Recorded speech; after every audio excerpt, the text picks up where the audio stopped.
কেমন আছেন সবাই? আমরাই না, আমরাইতে চলে এসেছি। আমরা এরই মধ্যে আমরা আমাদের বিশ্বাসের কথা বলতে চাই।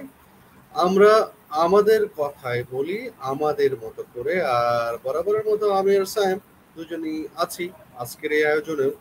আহ, আচ্ছা, শুরুতেই যদি সায়েম আমরা করি, আমরা একটা ভিডিও দেখাই আমাদের সাথে যারা যুক্ত হয়েছে তাদেরকে। কেমন হয় বলো তো? ঠিক, খুব ভালো। তাহলে দেখাবো, তুমি কি বলো? দেখাতে চাও? শিওর, অবশ্যই।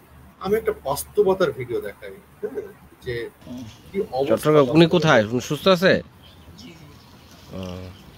এখানে কে কে থাকো তোমরা? আমরা পরিবার থাকি। আমার শুনতে পাও তুমি নিশ্চয়ই? আমার বাবা আর মা। ও, বাবা চট্টগ্রাম ম্যান গাড়ি চালায়, এখানে থাকে গাড়ি চালায়। আরেকটা ভিডিও যদি দেখো, এর লেগে কইছে মরতে গেলে ছোট ভাইলে মরতে যাও, বড় ভাই গুলোকে যাও। অবস্থাটা দেখছো? ভয়ঙ্কর। এই ভয়ঙ্কর বন্যাও কিন্তু একটা মানে ভিন্ন রকম বাংলাদেশ আমাদের চোখে তাই না দেখাচ্ছে কিনা?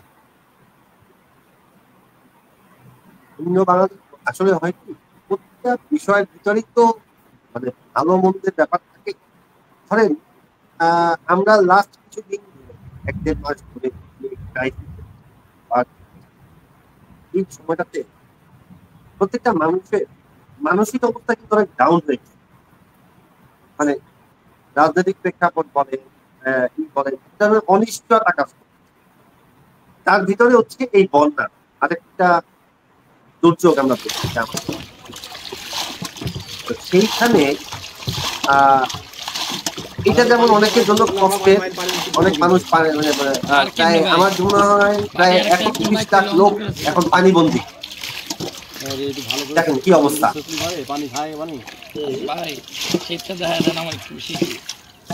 কি করবে মানে কি পারে। কিন্তু এই দুর্যোগ যেটা করছে আমাদেরকে সবাইকে একটা জায়গায় কিন্তু এক জায়গায় সবাইকে একটা জায়গায় ঐক্যবদ্ধ করছে।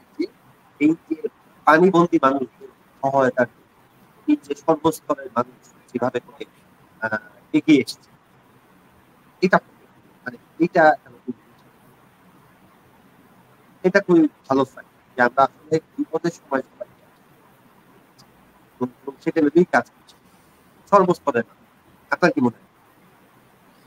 হ্যাঁ, মানে আমার কাছেও তাই মনে হয়। মানে বাংলাদেশ যদি আমরা বলি যে স্বাধীনতার পর থেকে এই যে সময়, এই দীর্ঘ সময়ে যে কাঙ্ক্ষিত বাংলাদেশ আমরা চেয়েছিলাম সেই কাঙ্ক্ষিত বাংলাদেশ আমরা পাইনি। কিন্তু সম্ভাবনা কিন্তু তারপরও শেষ হয়ে যায় না। আমি একটা কথা বলি না সবসময়, তোমাকেও আমি অনেকবার বলেছি যে আজকে থেকে 20 বছর আগে যে গাছটা লাগানো হয়নি, সেই গাছটা এখন তো আমার মনে হচ্ছে সেই গাছটা চলো লাগাই ফেলি। আজ থেকে 20 বছর পরে তো ফল পাওয়া যাবে, কিন্তু আমি যদি না লাগাই তাহলে আরো পিছিয়ে যাব। ঠিক সেরকম আজকে আমাদের তরুণরা যে অভ্যুত্থান করেছে, তরুণ জনতার মিলে যে বৈষম্যহীন বাংলাদেশ গড়ার চিন্তা আমরা করছি, যে স্বপ্ন আমরা দেখছি, সেই বাংলাদেশ আসলে গড়তে চাই আমরা। সেই বাংলাদেশ গড়তে হলে আসলে আমাদের প্রত্যেকের জায়গা থেকে এক ধরনের দায়িত্ব পালন করার মনে হয় বিষয় আছে। সেই দায়িত্বগুলো আসলে কিভাবে পালন করতে পারি, মানে তুমি তোমার দায়িত্ব কিভাবে পালন করতে চাও সায়ন? আসলে হচ্ছে মানবিক বাংলাদেশ। মানবিক বাংলাদেশ কেন বলছি কথাটা, কারণ আপনি যখন মানবিক হবেন তখন আপনি অন্যায় করবেন। আপনার ভিতরে এই বিষয়টা খুব দ্রুত কাজ করবে যে আমি আমার আমার নিজের বিবেক আমাকে প্রশ্ন করবে, আমি অন্যায় কাজটা করবো, অন্যায় থেকে আমাকে দূরে রাখবে। আমি এইগুলো আমাদের মানবিক হব। খারাপ বাড়িতে যাবো ভাই। আর আসলে সময় বলে দেয়। এটা মনে হয় আরেকটা ভিডিও মানে কি চরিত্র পানি। একটা উদ্ধারকর্মী দলের রাফসান নামে এক ভাই আমাদের, যে আমাদের এক ভাইয়ের বন্ধু, ওরা মানে ত্রাণ তৎপরতা চালাতে গেছে। ওদের পাঠানো ভিডিওগুলো আমি দেখাচ্ছি। ওকে, কোনটি পড়তে খারাপ বাড়িতে যাবো ভাই। সাহেব তোমার কথা শুনতে চাই। আচ্ছা, তো সেই জায়গা থেকেই বলতে যাচ্ছিলাম যে এই যে অন্যায় করা থেকে দূরে থাকা, তো সেই জিনিসটা মানে বাংলাদেশকে যদি আমরা সোনার বাংলাদেশ করতে চাই, আমরা যদি একটা নতুন সবার মানে এখনকার তরুণদের নতুন বাংলাদেশ, হ্যাঁ হ্যাঁ, নতুন বাংলাদেশ করতে হলে অবশ্যই আমাদেরকে আমাদের বিবেককে জাগ্রত, হ্যাঁ, বিবেক জাগ্রত হয়। আমরা ধরেন আমি আপনাকে একটা এক্সাম্পল দিই, আজকে কথা বলো একটা লাস্ট 1 ঘন্টা একটা টিএসসিতে ত্রাণ দেওয়ার জন্য যে কার্যক্রম জায়গা পাওয়া যাচ্ছে, তারা নতুন ভেন্যু শারীরিক শিক্ষা কেন্দ্র থাকে, নতুন ভেন্যু, তার মানে কি পরিমাণ মানুষ এই তরুণদের ডাকে এসছে। তো সবাই সর্বস্তরের মানুষ যেভাবে করে এখানে রেসপন্স করছে, এবং প্রধান উপদেষ্টা সেও তার জায়গা থেকে বলার চেষ্টা করছে, সবাইকে সবাইকে মান করে দিয়ে দিয়েছে, সর্বস্তরের মানুষ দান দিতে পারে, সেটা একটা পজিটিভ। আমার মনে হয় যে আমরা আমরা পারবো।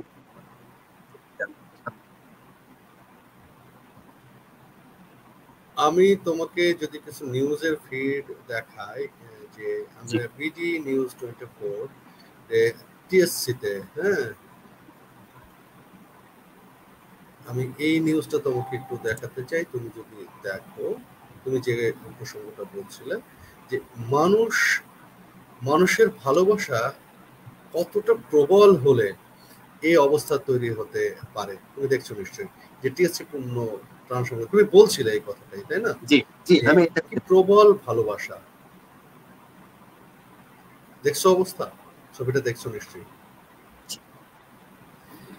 আমি হাইলাইট করে এটুকু দেখাতে চাই যে বন্যা কবলিতদের সহায়তায় দেওয়া ত্রাণ সামগ্রী ঢাকা বিশ্ববিদ্যালয়ের টিএসসি পূর্ণ হয়ে গেছে, স্থান সংকুলন না হয় এখন ত্রাণ সামগ্রী গ্রহণ করা হচ্ছে বিশ্ববিদ্যালয়ের কেন্দ্রীয় খেলার মাঠে ব্যায়ামাগারে। তুমি অবস্থাটা চিন্তা করো। তবে একটা জিনিস কি তোমার মনে হয় সাহেব, যে আমরা যতই বলি না কেন বাংলাদেশ করব বাংলাদেশ, আমাদের কথা আমরা যেটা বলি সেটা আমাদের বিশ্বাস থেকে বলতে হবে, এবং সেটা নিজের আগে পালন করে তারপরে অন্যকে বলতে হবে যে এটা করো। এটা কি তুমি বিশ্বাস করো? আসলে আমরা বলি, আমরা হচ্ছে কি, যখন আপনি ইন্ডিভিজুয়াল তখন একটা আপনি আপনার সিদ্ধান্ত নিতে পারছেন বা আপনি আপনার, কিন্তু যখন সামগ্রিক জাতিগতভাবে আপনি চিন্তা করেন তখন কিন্তু আপনার ধরেন এই বন্যা পরিস্থিতি নিয়ে সবাই মিলে ত্রাণ দেওয়ার জন্য মানে ত্রাণ দিচ্ছে, সহায়তা চলে যাচ্ছে, হ্যাঁ হ্যাঁ, সবাই সবার মতো করে যাচ্ছে, কিন্তু বিচ্ছিন্ন ভাবে কোন সামগ্রিক পরিকল্পনা ছাড়া, মানে পরিকল্পনাহীন কোন জায়গায় ত্রাণ বেশি যাচ্ছে, কোন জায়গায় ত্রাণ পাওয়া যাচ্ছে না। আমি একটু আগে দেখলাম যে রাখলো যে 4টা আশ্রয় কেন্দ্রের ভিতরে 2টা আশ্রয় কেন্দ্রে কোনো ত্রাণই পৌঁছায় না, তারা না খেয়ে বসে, হ্যাঁ, মানে কোনো কিছুই পৌঁছায় না। আর আর বাকি 2টো থেকে তারা রেস্কিউ করে তারা মোটামুটি একটা জায়গায়। তো এই যে সমন্বয়হীনতা, বিশৃঙ্খল ভাবে যে যার মতো করে নিয়ে যাচ্ছে, এখন এটা বাহিরের দেশগুলোতে কি সারা ওয়ার্ল্ডে কিন্তু আসলে এইভাবে করে কেউ সবাই কিন্তু যায়, চলে যায় না। তারা একটা ফান্ড ক্রিয়েট করে, সেটা সরকারি ভাবে হোক বেসরকারি ভাবে হোক, ওটার বিশ্বাসযোগ্যতা অর্জন করতে পারে যে হ্যাঁ আমি যেখানে দিচ্ছি তারা আসলে এটাকে প্রপার ডিস্ট্রিবিউটটা করে। আমার মনে হয় এরকম একটা সিস্টেম বের করা উচিত, যে ধরেন আজকে আমি সারাদিন রিপোর্ট দেখলাম যে অনেক প্রতিষ্ঠান বলছে যে আমরা আমাদের 1 মিলিয়ন করবো, হ্যাঁ, আর হচ্ছে গিয়ে এক্সট্রা চাঁদা দিয়ে আমরা ফান্ড ট্রান্সফার করবো, তারা কি করছে, ত্রাণ চলে গেছে, সেনাবাহিনী কাজ করছে, পুলিশকে দেখলাম খুব মানবিক ভাবে তারা এই ত্রাণ দেওয়ার কাজে যুক্ত হয়েছে। যাদের একটু কিছুদিন আগেও ছিল প্রশ্নবিদ্ধ ছিল, তারা চেষ্টা করছে সেই পিছনে সেই কলম সামনে এগিয়ে আসে। So, আমার কথা হচ্ছে এই যে প্রত্যেকে আলাদা আলাদা ভাবে দিচ্ছে, যার যার প্রতিষ্ঠান, যেমন ট্রান্সফর্ম আলাদা ভাবে কোথাও রিপোর্ট করেছে ট্রান্সফর্ম এভাবে দিচ্ছে। আমার কোনো কোম্পানি আমি যখন দিব, আমার নাম প্রকাশটা তো ইম্পর্টেন্ট না। আমার কোনো প্রাতিষ্ঠানিক নাম প্রকাশের থেকে আমি কতটুকু কালেকশন হলো সেটা সবার কাছে পৌঁছানো কিনা সেটা ইম্পর্টেন্ট। এখানে পাবলিসিটির কিছু নাই। আমি ত্রাণ দিচ্ছি মানে আমি আমি কাজকে টাকা দিচ্ছি মানে হচ্ছে আমি পাবলিসিটি ব্যাপারটা তা না। আমি অনেকটা সেলফি তুলতে দেখছি, আমি গতকালকে আমি আপনাদের একটা কথা বলছিলাম যে একজন একটা গ্রুপ তারা 5 জন মিলে কিছু নিয়ে ফেনীর উদ্দেশ্যে রওনা দিয়েছে। একটা সেলফি দিচ্ছে যেখানে তারা 800 জন লোক নিয়ে আমরা যাচ্ছি, আমাদের জন্য দোয়া করতে। 800 জন লোক নিয়ে আপনি সেই বন্ধ করতে সাহায্য করতে দিতে পারেন। আপনার মনের ভিতরে সেই মানে থাকাটা উচিত। এই জন্যই প্রথমে বললাম মানবিক হওয়াটা। সেই আমি কিছুক্ষণ আগে যে ছবিটা দেখাচ্ছিলাম দর্শকদের জন্য, তুমি কি ছবিটা দেখেছো? সবচেয়ে বেশি মানবিক আবেদন ক্রিয়েট করেছে যে ছবিটি, সেইটাও আসলে এআই দিয়ে ক্রিয়েট করা, তাই না? প্রশ্নবিদ্ধ। এবং এই ধরনের মিথ্যাচারের কি আদৌ প্রয়োজন আছে? আমরা যদি আসলে ভালো মানুষ হতে চাই, ভালো দেশ করতে চাই, তাহলে এই মিথ্যাচার থেকে আসলে বেরোনো জরুরি মনে হয়। আচ্ছা, আমি এই মিথ্যাচারের সাথে আমি আরেকটু অ্যাড করি। ধরেন আমরা বোঝার পর যখন আমরা অষ্টশীল বন্যা করতে 93। তো বাট প্রতি বছরই কোনো না কোনো ভাবে বন্যা কিন্তু বাংলাদেশকে আক্রমণ করেছে। এই সময়টা কম হোক আর বেশি হোক, বন্যা কিন্তু হয়েছে। হ্যাঁ, এবারের কারণে এবার কিন্তু নতুন কিছু জেলা যুক্ত হওয়াতে যারা কখনো মানে বন্যা দেখেই নাই, তারা বন্যা দেখছে। কিন্তু বন্যা তো বাংলাদেশের প্রথম কিছু না। বাট এইটা নিয়েও এক ধরনের পলিটিক্যাল মুভমেন্ট তৈরি করার চেষ্টা করেছে যে ইন্ডিয়া আমাদের মানে বিভিন্ন ভাবে উস্কানিমূলক কথাবার্তা। হ্যাঁ, ইন্ডিয়া যে করে দাম। এখন ব্যাপার হচ্ছে আমরা তো এই আমাদের স্বাধীনতার পর থেকে আজ পর্যন্ত একটা চুক্তিকেই কমপ্লিট করতে পারি নাই। এই 30টা চুক্তি নিয়ে যে পরিমাণ সময় আমরা ব্যয় করেছি, আমাদের কোনো গভর্নমেন্ট তো এটা নিয়ে কাজ করতে পারে নাই। যদি সেটেল থাকতো তাহলে কিন্তু আজকে এই প্রশ্নগুলো আসতো না। আমরা একজন কথা আগ বাড়িয়েছে, আরেকজন পিছিয়ে দিয়েছে, এভাবে কিন্তু তোর পালাবদল হয়েছে। তো আমরা কিন্তু স্বাধীনতার পর থেকে আজ পর্যন্ত এখন পর্যন্ত তিস্তা নিয়ে কিন্তু কোনো কথা বলতে পারি নাই। কোনো অগ্রগতি কিন্তু নাই। শুনেছি তিস্তা চুক্তি হবে, কত সফল হয়ে গেল, কত কিছু হয়ে গেল। সব দলই মানে যে সরকারি ক্ষমতা ছিল তারা কিন্তু বিভিন্ন সময় এটা নিয়ে কথা বলেছে। ইনফ্যাক্ট নতুন যে সরকারের যে অন্তর্বর্তীকালীন সরকার, সেখানেও কিন্তু এটা নিয়ে স্টেটমেন্ট হয়েছে যে নিজেদের অধিকার নিয়ে আমরা ছাড় দেব না, তিস্তা নিয়ে এবার আমরা কথা বলবো। কিন্তু আমার আমার আমার সরকার তারাও হয়তো পারবেন না, বিকজ কারণ তাদের হাতে সময় আসলে কতটুকু তারা নিজেরাও জানে। এর ভিতরে এই বিষয়ে একটা মানে প্রপার সমাধানে সরকারের তুমি সরকারের কথা বলছো, কিন্তু সরকারের পাশাপাশি আমি যে কথাটা বলি যে নাগরিক দায়িত্ব, সরকারও তো একজন নাগরিক। সরকারে যারা বসে আছে, যারা দায়িত্ব নিয়ে আছে, তারাও তো আসলে এই দেশেরই নাগরিক। আমার মতোই নাগরিক, তো আমার মতোই নাগরিক। নাগরিক দায়িত্ব আসলে কি বলে, নাগরিক তার দায়িত্ব কিভাবে পালন করবে, কি মনে করো তুমি?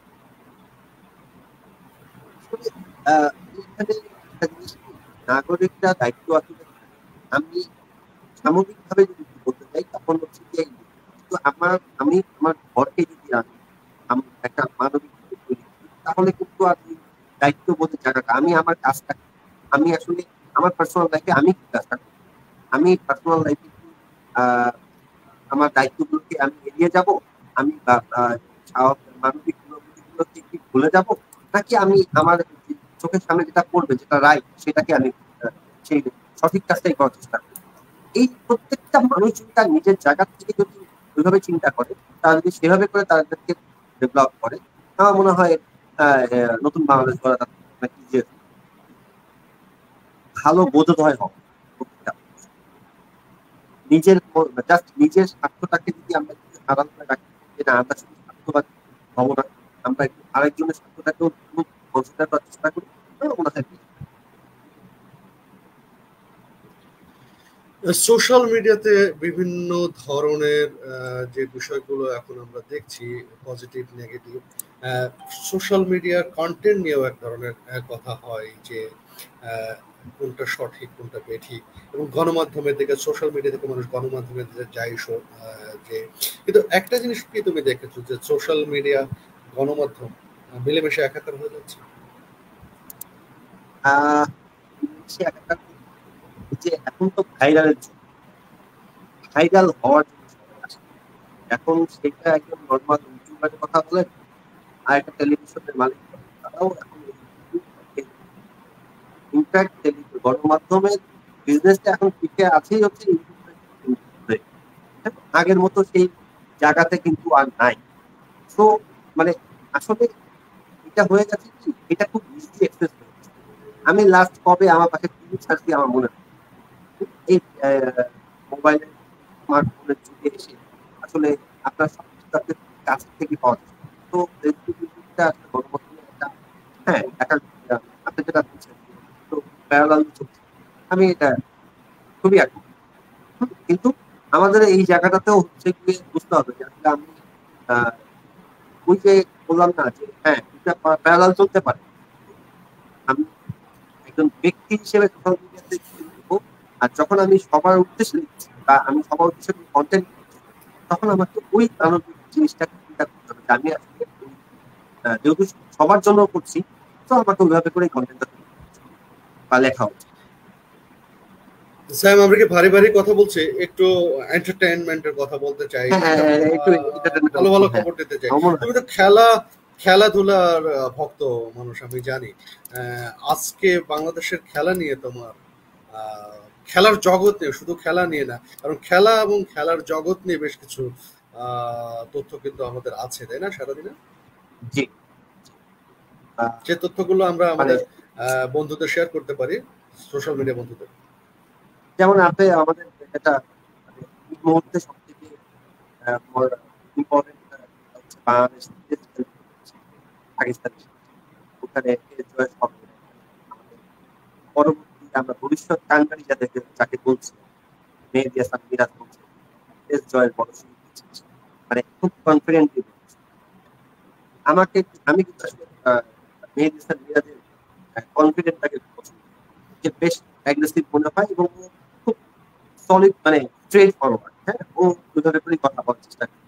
আমরা আসলে একটা ক্রাইসিস টাইম পার করছি, তো ঠিক তার প্যারালালি যখন আমি দেখবো যে আমাদের বাংলাদেশের 1 নম্বর ক্রিকেটার, হ্যাঁ, যাকে আমরা খুব নায়কের আসলে বসিয়েছি, তাকে তার নামে মামলা হয়েছে, হত্যা মামলা।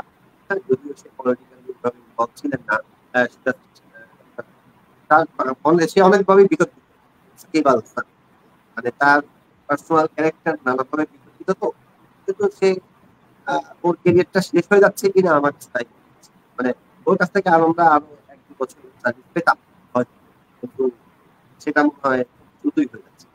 আমি সংখ্যা যে আমরা আমাদের, এবং আমার এর জন্য খারাপও লাগে যে আরেকজন প্লেয়ার কথা যাকে আমরা আসলে ভবিষ্যৎ প্রেসিডেন্ট হিসেবে চিন্তা করছিলাম আমরা সবাই মিলে, মাস্টার এই জাস্ট পলিটিক্স এসে আমার মনে হয় তার রাস্তা বন্ধ হয়ে গেছে। সে হতে পারতো বাংলাদেশের ভালো ক্রিকেট বোর্ডের জন্য মাশরাফি অনেক ভালো কিছু। আপনি কি মনে করেন মাশরাফির ক্ষেত্রে আপনার মতামত আমি জানতে চাই? কারণ মাশরাফিকে আমরা আসলে মাশরাফি একটা আবেগের নাম আমার কাছে মনে হয়। না, মানে মাশরাফিকে দা ক্যাপ্টেন বা মাশরাফিকে পছন্দ করেনি, মাশরাফি যখন শুধুই খেলার মধ্যে ছিল, এরকম মানে বাংলাদেশি ক্রিকেট ভক্ত পাওয়া মনে হয় ভার। এবং যারা ক্রিকেট দেখেনি তারাও মনে হয় মানে মাশরাফিকে দ্য ক্যাপ্টেন, হ্যাঁ, মানে ও একটা ভরসার নাম ছিল। এবং মাশরাফি যখন রাজনীতিতে প্রবেশ করতে আসলো, রাজনীতিতে প্রবেশ করলো, যখন সে এমপি নমিনেশন নিল, তখন কিন্তু এটা নিয়ে যথেষ্ট সমালোচনা হয়েছিল, তোমার মনে আছে নিশ্চয়ই, জি যে তার মতো একজন খেলোয়াড়ের আসলে রাজনীতিতে আসা কি খুবই জরুরি। সেটার ব্যাখ্যাও এক সময় মাশরাফি আমাদের দিয়েছিল যে হ্যাঁ, মানে সে আসলে রাজনীতিতে আসতে চায় বা সংসদ সদস্য হতে চায়, তার এলাকার মানুষের জন্য আরো বেশি কাজ করতে চায়। সেই চেষ্টাও হয়তো সে করেছে, কিন্তু সাম্প্রতিক সময়ে ছাত্রদের যে আন্দোলন, তখন তার নীরব থাকা, সেটা আসলে ব্যথিত করেছে আমাদেরকে, আমরা যারা আসলে ক্রিকেট ভক্ত, আমরা যারা না মাশরাফিকে এইখানে ভালোবাসি। মাশরাফি সেই আমি ব্যাখ্যা কিন্তু, সেই ব্যাখ্যা মাশরাফি ব্যাখ্যা দিয়েছে, দিয়েছে এবং বাড়ি আমি পুড়ে খুব যাওয়া, লজিক্যাল। খুব লজিক্যাল দিয়েছে। কিন্তু তারপরেও একটা প্রশ্ন আমার জায়গা থেকে থাকে, হ্যাঁ, মানে আমি সবসময় যেটা চিন্তা করি যে আমি একটা কাঠামোর মধ্যে আছি, প্রতিবাদ করতে না পারি, কিন্তু আমার মতামত তো আমি জানাতে পারি। হ্যাঁ, অনেকেই আমি আমি অনেকেই আমি কিন্তু আমি এইভাবে বলতে আমি পারে, আমি এইভাবে বলতে পারে, তুমি হয়তো আমার সাথে একমত হবে না, সবকিছুতে তোমার আমার একমত হতে হবে, আমি এটাও বিশ্বাস করি না। তোমার মত তোমার কাছে, আমার মত আমার কাছে, এবং প্রত্যেকের নিজস্ব মত থাকবে। আমার কাছে যে ওকে, আমি যে এটা করতে পারছি না, হ্যাঁ, সেটাও তো আমার বলার জায়গা ছিল। কারণ যখন সারা দেশ উত্তাল, এবং ছাত্রদের ছাত্রদের দাবিটা তো মানে একটা সঠিক দাবি ছিল, তারা কোটার বৈষম্য চেয়েছিল, বৈষম্য দূর হতে চেয়েছিল। সেখানে সেই জন্যই হয়তো মাশরাফিকে নিয়ে অনেকেই ভাবছে না। এটা যারা ভাবছে না তাদেরকেও কি দোষ দেওয়া যায়? না না আমি আমি কারো দোষারোপ করছি না, বাট আমার কাছে ওর ওর নট আউট নো মানে একটা interview আছে। হ্যাঁ, আমি পুরো ভিডিওটা, কারণ আমি অন্য কারোর ভিডিও হয়তো হয়তো বা দেখতাম না, বাট আমি মাশরাফির ইন্টারভিউ বলে আমি পুরোটা দেখছি। আহ, সাকিব আল হাসান যদি মাশরাফির জায়গায় বসে থাকতো আমি বিশ্বাস করতাম। এবং আমি আসলে ওকে, কারণ সাকিবের ক্যারেক্টার এবং মাশরাফিকে দুটোকে আপনি করতে পারবেন। এবং ইনফ্যাক্ট এই যে ও রাজনীতি করতে গিয়ে মাশরাফি যে যখন এমপি হলো, আপনি আওয়ামী লীগের যত বড় বড় হেভিওয়েট নেতার কথাই বলেন না কেন, আর নতুন যারা স্বতন্ত্র হিসেবে আসছে, হ্যাঁ, মাশরাফি কিন্তু তার কাজটা করছে। ও যে ক্যাপ্টেন, ও ক্যাপ্টেনের মতো কিন্তু কাজটা করছে। হ্যাঁ, ওর কাজ নিয়ে কিন্তু কোনো প্রশ্ন নাই। ওর এলাকাবাসী কিন্তু ওকে ওইভাবে বলবে না যে মাশরাফি ছেলে। হ্যাঁ, ও ষড়যন্ত্রের শিকার হয়েছে, কেন হয়েছে? বিকজ অফ দ্যাট সে আওয়ামী লীগের হয়ে ছিল, যেটা আসলে সারা বাংলাদেশের সব জায়গায় হচ্ছে এখন। যে কেউ পার্সোনালি যদি আওয়ামী লীগ দখলে থাকে, সে ওই প্রতিহিংসার শিকার হবেই। এটা ঠিক আছে, কারণ আমার কাছে মনে হয়েছে যে এটা একটা ন্যাচারাল। দীর্ঘ 15 বছর একটা দল পিছনে ব্যাক গেড়েছিল, এর মাঝখানে জামাত আবার ফ্রন্ট লাইনে চলে আসছে, প্লাস হচ্ছে কি তো ওইটা পলিটিক্যাল পার্টির। কিন্তু মাশরাফি মানে ক্রিকেটার মাশরাফি এবং রাজনীতিবিদ মাশরাফি, হ্যাঁ, আমার কাছে কিন্তু ও কোনো ফিল্ডেই ও ফেইলিওর না। এবং ওকে আমি আসলে বলবো না যে ও দুর্নীতিবাজ। হয়তো আমি অনেক নেতাকে বলবো বা অনেককে বলবো যে হ্যাঁ তারা আসছে টাকা কামাই, মাশরাফি যখন গেছে তখন তার মাশরাফি টাকা কামানো যায়। আমার কাছে বলতে ও তো এর আগেই কামাইছে। সাকিব আল হাসানের কথা বলবেন, সাকিব আল হাসান, হ্যাঁ, এখন বলবেন যে আপনি বিশাল বড় কিছু করার জন্য, ব্যাপারটা আসলে যে ব্যবসার চিন্তা আসলে ওই পজিশনে থাকলে অনেকে অনেক কাজটাই করবে। বাট মাশরাফির ক্ষেত্রে আমি প্রোটেস্ট করবো যে আমি এই প্রোগ্রামের মাধ্যমে আমি সবাইকেই বলতে চাই যে একটা দলের কারণে বা একটা ইসের কারণে আমি মনে করি যে মাশরাফিকে আমরা ধরে রাখি, মাশরাফিকে আমাদের মনে রাখা উচিত, ক্যাপ্টেন মাশরাফি। নিশ্চয়ই এটা আমার পার্সোনাল। তোমার এই আবেদন যারা আমাদের এই ভিডিওটা দেখবে তারা তারা বিবেচনা করবে, তারা হয়তো আমাদের এই অনুষ্ঠানের নিচে, এই কন্টেন্টের নিচেই তাদের মন্তব্য দিতে পারে। সেই মন্তব্য দেখে আমরা আসলে বিবেচনা করতে পারবো তোমার আহ্বানে কতটা সাড়া আসছে। আমাদের আমরা যে পরিকল্পনা করেছিলাম যে আমাদের এই আয়োজন 25-30 মিনিটের বেশি হবে না, যেহেতু আমরা দুইজন কথা বলছি, 24 second 44 second, minute 46 second already হয়ে গেছে, আমরা ওখানে শেষ করি। আমরা আবার কালকে এরকম একটা সময় আসবো আমাদের বন্ধুদের পাশে। আমাদের বন্ধুদের সাথে, আমাদের বন্ধুদের কাছে, এবং বন্ধুদেরকে আহ্বান জানাতে চাই যে আপনারা কথা বলুন আমাদের সাথে আমাদের মতো করে। আমরা আমাদের কথা আমাদের মতো করেই বলতে চাই। সো স্যাম, বাই বাই দি। হ্যাঁ, good wish. Good wish. Good wish. Good wish. Okay.